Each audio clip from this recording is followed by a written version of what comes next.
President Biden was scheduled to meet, or he actually did meet with the ranking member of the Senate Judiciary Committee, as well as the chairman of the Senate Judiciary Committee earlier today to discuss the filling of the Supreme Court, soon-to-be Supreme Court vacancy.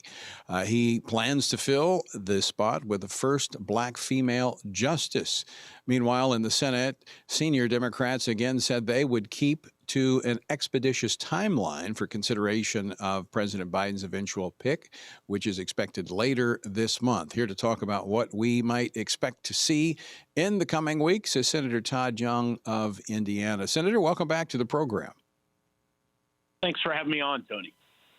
So, what can you tell us about the chatter you're hearing in the Senate right now about the president's pending nomination?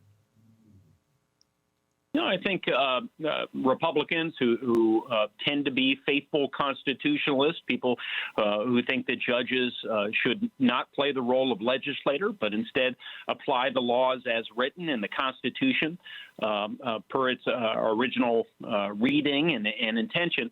I am hearing from most of them that they want to give the president an opportunity to nominate somebody that has the requisite background, temperament, and judicial philosophy to actually serve, credibly and with distinction on that highest court in the land. I will tell you there's a lot of skepticism from myself and from others that this president's going to do so. We've seen a lot of his judges that have been of a progressive bent, not inclined to let statutes or the Constitution sort of speak for themselves. And so we are going in fair-minded, but I guess open-eyed about what awaits us in coming weeks. Well, I actually think it's appropriate to be somewhat suspect based upon the president's own comments. There's not been much discussion about judicial temperament or philosophy. It's been more about the left's typical identity politics. I think we should be looking for the most qualified individuals to serve on the court. And obviously, it's going to be someone to the left based upon their view of the Constitution being a living, breathing document. But they're not even talking about that. They're just talking about the president's committed to nominating a black female to the court. I mean, that seems to be overriding qualifications. It does indeed. I would like someone who's credible, irrespective of their race or gender or any other unrelated attributes. They need to be an effective jurist, and that's what it really comes down to. So none of this stuff should be crowding into our decisions in terms of our human resources efforts in the United States Senate. Republicans have been emphasizing that point time and again. I think that on the Democrat side, as I hear from some of my colleagues, they're a bit anxious about what might await them.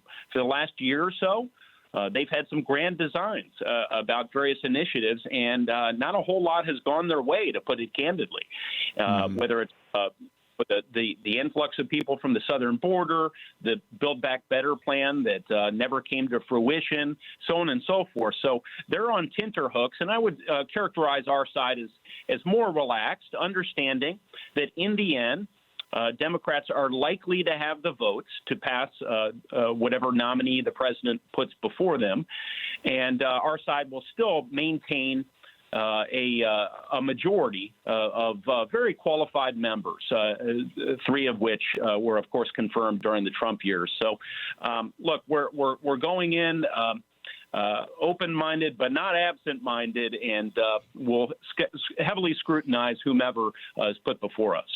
You make some really good points, Senator Young, because first off, 51 votes passes the Democrats with the vice president have 51 votes. That's how the Republicans narrowly passed their last two nominees to the Supreme Court. So you're right, it's probably going to happen. But is this not an opportunity, once again, we've seen this in the last two election cycles, to educate the American public on the importance of the courts and the senators that confirm those justices?